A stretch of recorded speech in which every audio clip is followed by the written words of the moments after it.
ಖುಷಿ ಇದೆ. ವಿಜಯ್ ಕುಮಾರ ಯಾವಾಗ ವಿಜಯ ಸಾಧಿಸ್ತಾರೆ? ಅಲ್ಲಿ ವಿಜಯ್ ಅವ್ರು ಗೆದ್ದಿರೋದು ನಂಗೆ ತುಂಬಾ ಸಂತೋಷ ಇದೆ. ಯಾಕೆಂದರೆ ಒಂದು ನನ್ನ ಹೆಸರು ಸೊ ನನ್ನ ಹೆಸರೇ ಆಗಿರೋದ್ರಿಂದ ಅದೊಂದು ಎಲ್ಲ ಕಡೆ ಖುಷಿ. ತಮಿಳಲ್ಲೊಬ್ಬರು ವಿಜಯ್, ಕನ್ನಡದಲ್ಲೊಬ್ಬರು ವಿಜಯ್ ಅಂತ. ಮತ್ತು ಇಡೀ ತಮಿಳುನಾಡಿನ ಜನತೆ ತಗೊಂಡಿರುವಂಥ ನಿರ್ಧಾರ ಇದೆಯಲ್ಲ, ಆ್ಯಕ್ಚುಲಿ ಈ ಬದಲಾವಣೆಗಳು ಎಲ್ಲ ಕಡೆನೂ ಆಗಬೇಕು, ಎಲ್ಲ ಸ್ಟೇಟಲ್ಲೂ ಆಗಬೇಕು, ನಾಟ್ ಓನ್ಲಿ ಇನ್ ತಮಿಳ್ನಾಡು, ಎಲ್ಲ ರಾಜ್ಯದಲ್ಲೂ ಈ ಬದಲಾವಣೆಗಳು. ಅಂದರೆ ಇವತ್ತು ಜಂಜಿಗಳು ನಿರ್ಧಾರ ಮಾಡ್ತಿರೋಂಥ ಆ ನಿರ್ಧಾರ ಇದೆಯಲ್ಲ, ಅದಕ್ಕೆ ನಿಜವಾಗ್ಲೂ ಹ್ಯಾಟ್ಸ್ ಆಫ್. ಹಾಗಾಗಿ ಇಡೀ ತಮಿಳ್ನಾಡು ಜನತೆ ಯಾರು ವಿಜಯ್ ಸರ್ನ ಗೆಲ್ಲಿಸಿದ್ದೀರಾ, ನನ್ನ ಪರವಾಗಿ, ನಮ್ಮ ಕನ್ನಡ ಇಂಡಸ್ಟ್ರಿಯ ಪರವಾಗಿ ನಿಮ್ಮೆಲ್ಲರಿಗೂ ನಾನು ಕೃತಜ್ಞತೆ ಸಲ್ಲಿಸ್ತೀನಿ. ವಿಜಯ್ ಸರ್ನ ಗೆಲ್ಲಿಸಿದ್ದಕ್ಕೆ ನನಗೂ ತುಂಬ ಮನಸಾರೆ ಖುಷಿ.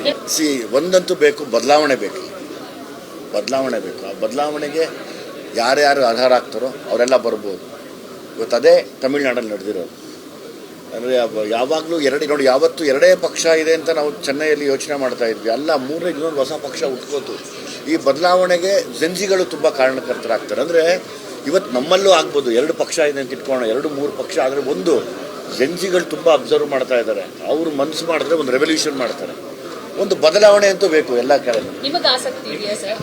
ಅಲ್ಲ, ನನ್ನ ಆಸಕ್ತಿ ಬಗ್ಗೆ ಬದಲಾವಣೆ ಬೇಕು ಅಂತ ನಾನು ಕೇಳ್ತಾ ಇದ್ದೀನಿ. ರಾಜಕೀಯಕ್ಕೆ ಬರೋದು ನಿಮಗೆ ಆಸಕ್ತಿ ಇದೆಯಾ ಸರ್? ಅವಕಾಶ ಟೈಮಲ್ಲಿ ಹೇಳ್ತೀನಿ.